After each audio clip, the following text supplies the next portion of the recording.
Aló, hola Eva, ¿cómo estás? Bien, gracias. No, no te preocupes. Fíjate que solo voy a entrar a una reunioncita ahorita, entonces no sé si te puedo volver a llamar. Ay, bueno, no lo tenía. Pues fíjate que tengo un live ahorita en Facebook que me pidió mercadeo.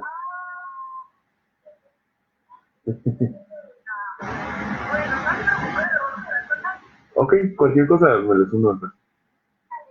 Bueno,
bueno, buenas tardes a todos. ¿Me confirman si me pueden escuchar? Creo que sí. La mayoría me está diciendo que apagar el micrófono, pero no se puede apagar el micrófono. Entonces, no estaba jugando información, no se preocupen.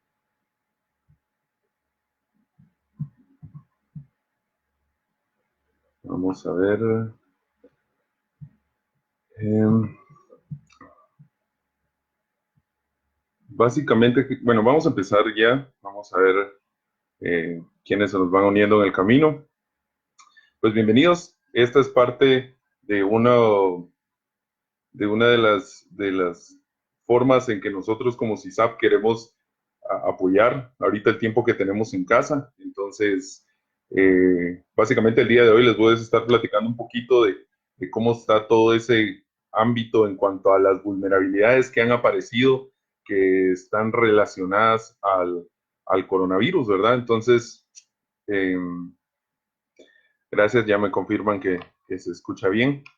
Gracias a todos los que no me dijeron nada, pero no son mentiras.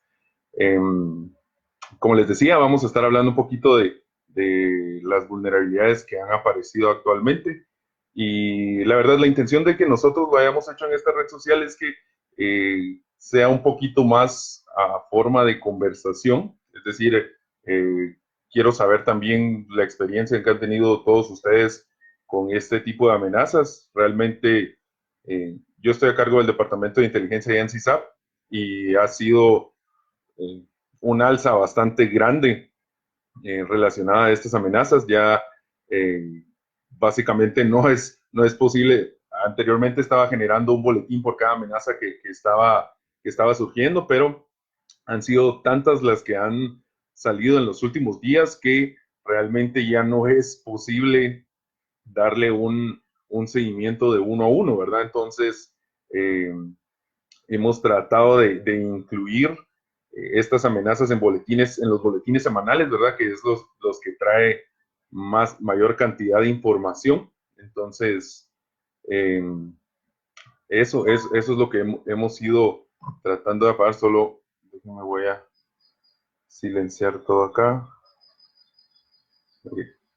Entonces, como les comentaba, al final de cuentas, esta amenaza no solo ha ido afectando a nosotros como personas, no solo en el lado de virus humanos como tal, sino que también ha generado muchas otras amenazas que, bueno, al final de cuentas, eh, los atacantes, una de sus particularidades es que son bastante oportunistas y esto no quiere decir que al final de cuentas un hacker malicioso es el mejor programador del mundo o el que mejor diseña viruses o debilidades, sino que básicamente la mayoría de atacantes y la mayoría de ataques se perpetran dado una oportunidad, ¿verdad? Es lo que nosotros conocemos en el mundo de la seguridad como low hanging fruit, que es básicamente lo que esté a la mano y realmente el atacante no busca cuál es el método más sofisticado para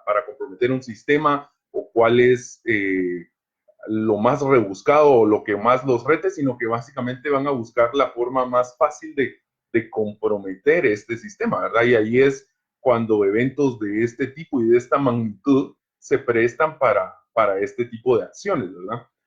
Al final de cuentas, no todo es malo, porque por lo menos creo que fue hace un par de días, eh, bueno, varios grupos de amenaza sacaron una publicación en donde ellos estaban diciendo que iban a detener todos sus ataques de ransomware si detectaban que la víctima era un hospital con el fin de no dañar más el sistema de salud de lo que ya está colapsando en varios países, ¿verdad? Entonces, quiera que no, sí es un reto bastante interesante, bastante complicado para la humanidad, en donde estamos viendo ciertas muestras de empatía o de consideración por parte de los atacantes, pero que al final no dejan de ser amenazas que existen en el día a día, ¿verdad? Entonces, bueno, básicamente en lo que las principales amenazas de las que yo les quería hablar el día de hoy son dos. Una que creo que ya la han visto la mayoría de personas, o por lo menos los que me siguen en redes sociales, sé que la han visto, o los que reciben nuestro boletín de amenaza, y es que hay una amenaza que está viva desde hace ya unas 2 o 3 semanas tal vez, en donde lo que busca este malware es hacerse pasar por un mapa de la dispersión del coronavirus. Y lo que sucede es que el coronavirus, este mapa que muestra es legítimo, es decir, va a obtener la información a fuentes legítimas. Sin embargo, no es lo único que hace, ¿verdad? Entonces, es decir, este malware dice, bueno, este es el mapa de dispersión del coronavirus y lo que usted como usuario tiene que hacer para poder ver cómo está el estado de este virus es descargar este archivo de primas a primera. No tienen que descargar nada, ninguna información, mapa, alertas, cualquier cosa va a estar disponible a ustedes con la necesidad de instalar algo en su sistema. Esa es una de las primeras cosas que ustedes tienen que tener en mente. Si bien estamos viviendo momentos en crisis amenazados por un virus que nos va a afectar a nosotros como personas, tenemos que tener el mismo nivel de alerta o precaución para amenazas que están rondando por el Internet. Entonces, en este caso, ahorita, al igual que como o la mayoría de países ya han entrado en cuarentena, nosotros deberíamos tomar un acercamiento muy similar en cuanto a nuestra actividad de Internet, especialmente porque ahora que todos o la mayoría de personas estamos trabajando desde nuestras casas, pues el Internet es algo en el que vamos a estar las 8 o 9 horas del día dentro de nuestra jornada laboral. Entonces, si se dan cuenta, es una superficie de ataque más grande porque estamos más propensos a que en cualquier momento vamos a ver algo relacionado a una posible amenaza, ¿verdad? Entonces, el mapa de coronavirus que les mencionaba fue uno de los primeros que surgió y realmente, básicamente, lo que les decía, ¿verdad? Simula ser un software que les iba a mostrar un mapa de cómo está el virus, pero por detrás se encargaba de robar información relacionada a la víctima, ¿verdad? Entonces, ya sea información de nombres de usuarios, información que almacenan los navegadores, etcétera, etcétera, que muchas de las personas normalmente no practican las mejores prácticas de seguridad en ese sentido, porque por ejemplo, no es recomendable que ustedes almacenen sus contraseñas en la sugerencia del navegador. El navegador, después de que ustedes reciben o ingresan a un sitio, el navegador les pregunta si desean almacenar las credenciales en el sistema. Entonces, realmente la mayoría de los navegadores no tiene mayor protección sobre esas credenciales almacenadas y cuando un malware de este tipo logra infectar su sistema, pues ese tipo de información es la primera que busca obtener, ¿verdad?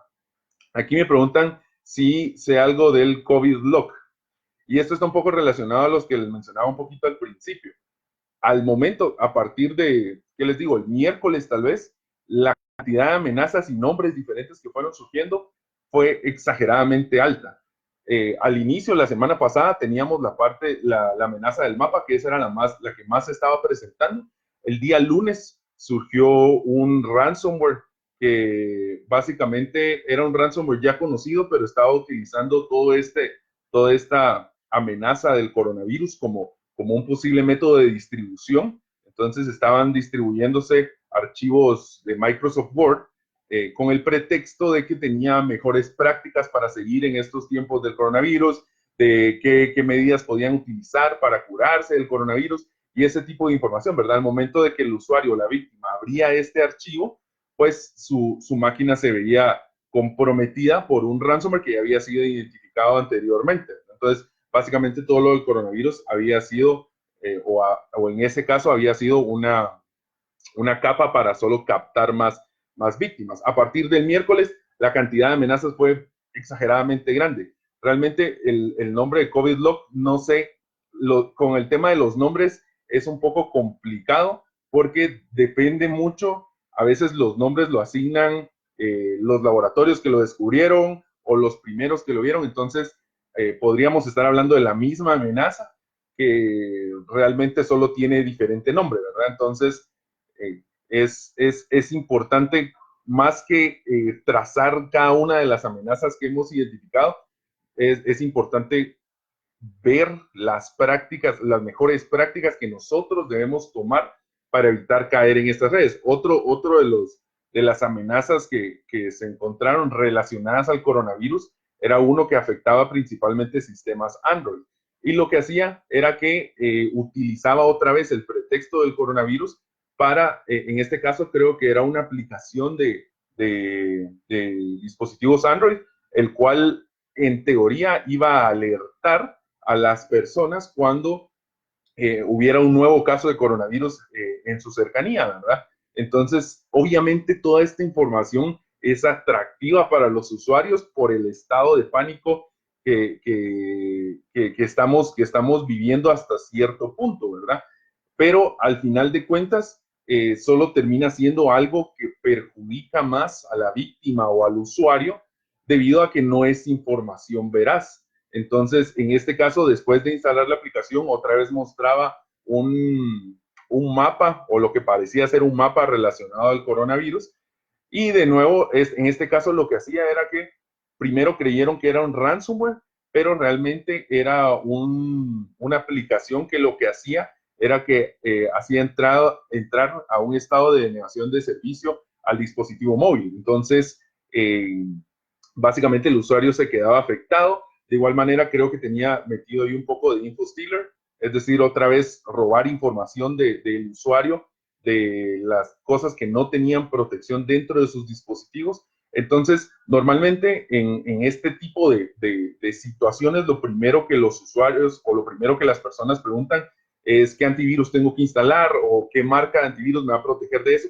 Y realmente la competencia entre los diferentes antivirus no es algo que, por ejemplo, que uno vaya a ser infalible contra todos los ataques o que este sea mejor que este otro, sino que básicamente es la medida preventiva más grande que ustedes como usuarios pueden tener en estos casos es el sentido común, ¿verdad? El saber qué cosas sí pueden ser y qué cosas no. Y aquí entra todo un tema hasta cierto punto filosófico, porque estamos hablando de una histeria colectiva que las personas en este momento lo que están haciendo es buscando más información.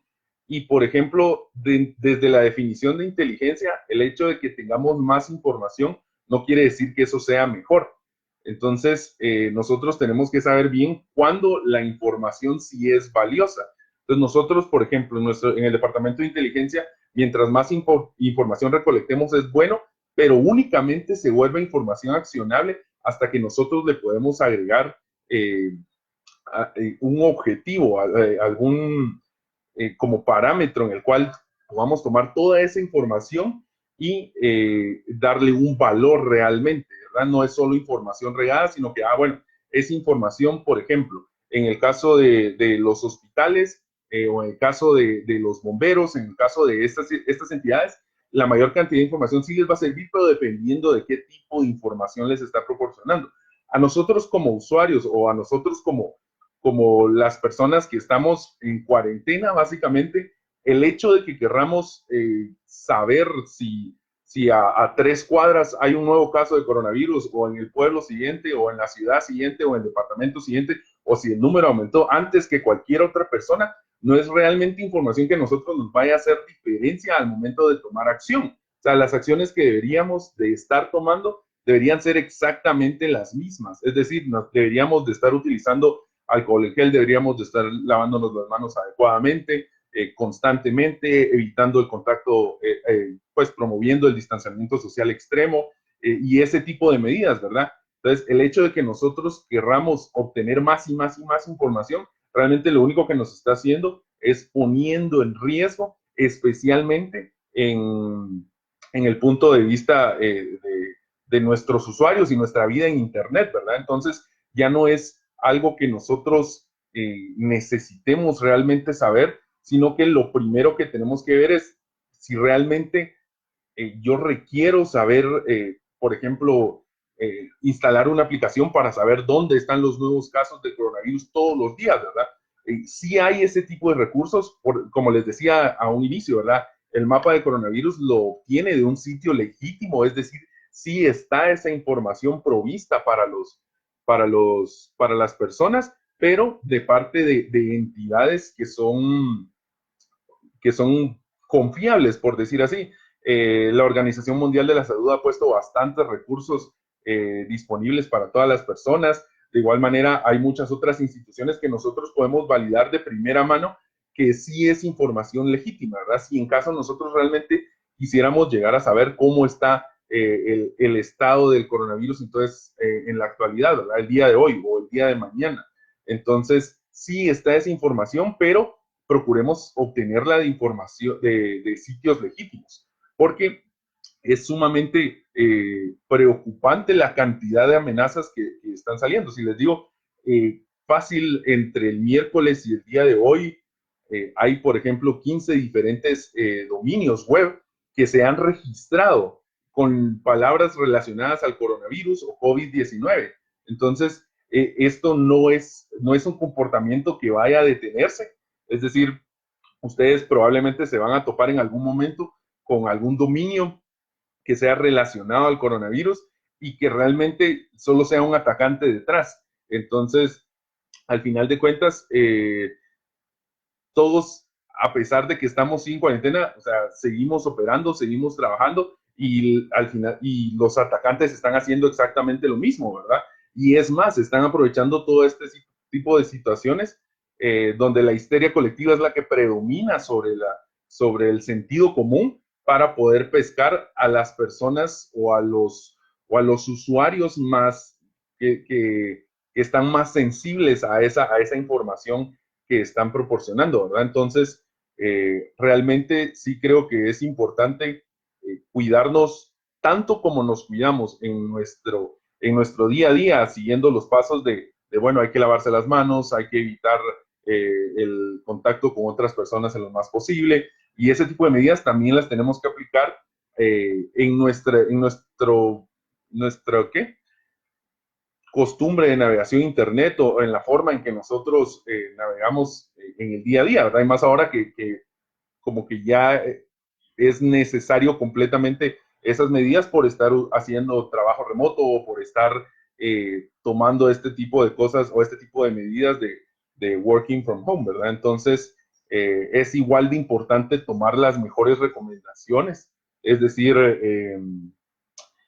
únicamente visitar los sitios que nosotros conocemos, el hecho de ponernos a buscar activamente casos de coronavirus o algo similar, solo va a incrementar la superficie de ataque de que en algún momento podamos ver algún título llamativo que como les decía otra vez, toda esta histeria colectiva vaya a llamar nuestra atención y que realmente lo único que logremos es comprometer nuestros dispositivos. Y otro caso o otro tema adicional que va un poco de la mano es que la mayoría de personas que están haciendo trabajo desde casa lo están haciendo utilizando aún dispositivos de las organizaciones. Entonces, no es solo una exposición de mi información personal o de mi computadora personal, sino que normalmente estos equipos están conectados a través de una VPN a nuestra organización y esto abre una puerta a que si mi computadora se infectó porque yo caí en alguna de estas amenazas, pues entonces también pongo en riesgo a mi organización desde el principio. Entonces, aquí Carlos Méndez nos amplía un poco la información y nos dice que COVIDLock es un ransomware dirigido a dispositivos Android y generalmente es por instalación de APK o apps fuera de la Google Play, que es necesario sensibilizar a los usuarios a no desactivar las opciones de seguridad de los teléfonos corporativos y mantener el antivirus actualizado. Muchas gracias por la información, Carlos. Justamente como les comentaba, ¿verdad? Estas amenazas, en este caso el COVIDLock que nos menciona Carlos, es relacionado a los sistemas, a los dispositivos Android. Entonces, básicamente, es interesante porque conforme ha avanzado las diferentes generaciones de dispositivos, por lo menos hace unos 4 años, Android era uno de los sistemas operativos más débiles en cuanto a protecciones de seguridad ante aplicaciones desconocidas, ¿verdad? Pero conforme han pasado los años, Android ha ido incorporando diferentes configuraciones en sus dispositivos en las cuales los usuarios no pueden instalar aplicaciones terceras a menos que haya una configuración previa, es decir, a menos que el usuario explícitamente haya permitido la instalación de aplicaciones de terceros en el teléfono. Posteriormente se han ido agregando también validaciones, por ejemplo, de certificados de seguridad y demás para evitar justamente que el usuario o que el usuario instale aplicaciones que no vengan o que no estén por un medio autorizado, ¿verdad? En este caso, como lo mencionaba Carlos, Google Play pues tiene también sus validaciones, entonces normalmente el malware que nosotros escuchamos que va dirigido a dispositivos móviles en general siempre pasa por ciertas validaciones. En este caso, Google Play tiene su motor de validación de aplicaciones, el cual lo que hace es que prueba qué librerías es la que el APK está utilizando, qué conexiones hacia afuera hace, que los permisos que la aplicación está solicitando hagan match con las actividades que la aplicación está solicitando. Entonces, al instalar aplicaciones a través del Google Play, se disminuye bastante la superficie de ataque. Sin embargo, eso, como les decía antes, no es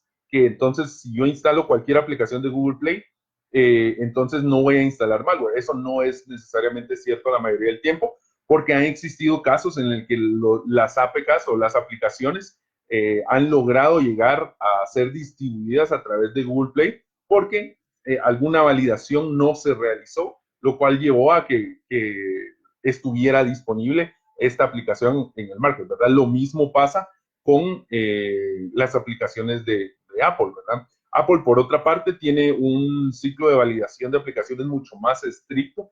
En este caso, los desarrolladores de esta plataforma, no me dejarán mentir, es mucho más complicado o hacer que una aplicación de Apple esté disponible en su Apple Store, creo que se llama, a hacer lo que esté en Google Play, ¿verdad? Entonces, esto es porque Apple, adicional a las medidas de seguridad que verifica muchos temas de estilo, verifica muchos temas de diseño. Entonces, porque la idea es que todos los sistemas Apple tienen que ser tienen que mantener bastante ese diseño, esa smoothness que Apple ha caracterizado, ¿verdad? Y entre esos encuentran normalmente cuando las aplicaciones buscan hacer como que actividades maliciosas, especialmente porque los teléfonos Apple también tienen más restricciones, tanto para el usuario como para las aplicaciones en cuanto a qué cosas se pueden instalar, ¿verdad? Entonces, eso sí es bastante de tener en cuenta. Me gustaría escucharlos, me gustaría que me pongan en los comentarios qué dudas han tenido, qué cosas se han encontrado, especialmente en los últimos días. Ya hemos visto, el día de ayer tuvimos una conferencia bastante interesante con Jennifer, que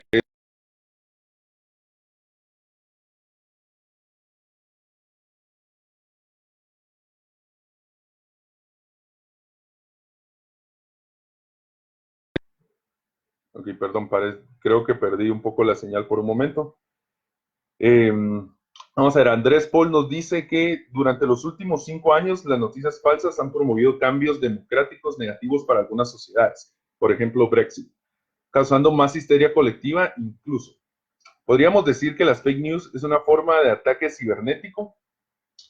Qué interesante, ese es un punto de vista bastante interesante, porque justamente les mencionaba antes que el hecho que tengamos más información no necesariamente va a ser mejor. Sin embargo, si nos ponemos a hacer una comparación histórica, en donde a través del tiempo la sociedad ha ido logrando tener más información a través del tiempo. Es decir, antes era muy limitada. El hecho de que el Internet exista hoy en día es es una de las características más grandes que ha permitido ese poder hacer llegar la información mucho más rápido. Imaginémonos cómo hubiera sido de diferente todo este tema del coronavirus si no hubiéramos tenido Internet. Qué tan rápido nosotros nos hubiéramos enterado y por ende qué tan rápido hubiéramos estado expuestos a este tipo de amenazas. Entonces, yo creo que sí, definitivamente el hecho de que podamos publicar información sin realmente conocer las fuentes es tal vez una debilidad, tal vez no un ataque cibernético per se, porque creo que más que únicamente estar dirigidos a nuestra vida cibernética, a nuestra vida digital, está dirigido a poder o a crear también histeria colectiva. Entonces ya como que es un ataque que tal vez lo podemos ver en nuestros medios digitales, pero que nos va a terminar afectando en nuestro día a día. Y es lo que estamos viendo, ¿verdad? Por ejemplo, que fue este fin de semana, por lo menos en el país de Guatemala, fue bastante complicado porque todas las personas, creo que incluyendo el lunes, fue, porque todas las personas creían que se iba a declarar un estado de sitio en el que nadie podía salir de sus hogares y todos los supermercados y demás comercios iban a cerrar. Entonces las personas, por el pánico y por la histeria que se generó, fueron básicamente desabastecer todos los supermercados que existían cerca de ellos, ¿verdad? Entonces, ¿qué es lo que esto generó? Generó que muchas personas realmente que necesitaban comprar una o dos cosas no podían porque era simplemente imposible. La cantidad de personas era exageradamente grande. Algunos comercios optaron por solo dejar entrar pocas personas y la línea de personas eran básicamente 200 personas con carretas esperando entrar a un supermercado. Entonces, y fue